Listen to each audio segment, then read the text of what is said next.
Tawala kwa watoto wetu, tawala kwa wazee wote, tawala kwa wamama, tawala hata kwa vijana. Tunakushukuru maana utatawala kuanzia sasa.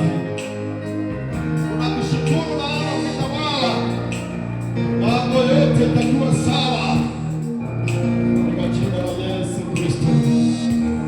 Asante Roho wa Bwana, asante Roho wa Bwana. Tunakushukuru siku ya leo,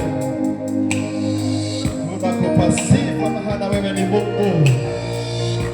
Roho wa Bwana, wewe ni Mungu, wewe ni Mungu mwalimu wetu, wewe ni Mungu msaidizi wetu. Roho wa Bwana, tunakushukuru kwa kutawala katika ulimwengu huu.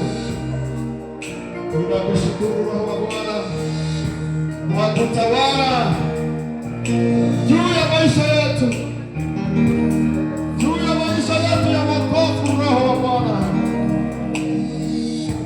umetawala, umetawala, umetawala. Tunakushukuru, tunaliinua jina lako. Inua mikono yako, mwambie Bwana asante. Ya Bwana asante kwa sababu amesikia kilio chako siku ya leo. Ya Bwana asante maana amesikia maombi yako. Asante Yesu, asante Yesu kwa wema wako na kwa fadhili zako ambazo ni za milele katika maisha yetu. Tunakushukuru, tunakusifu, tunakupa sifa, maana kuna mwingine kama wewe, katika jina la Yesu. Asante Yesu.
Inua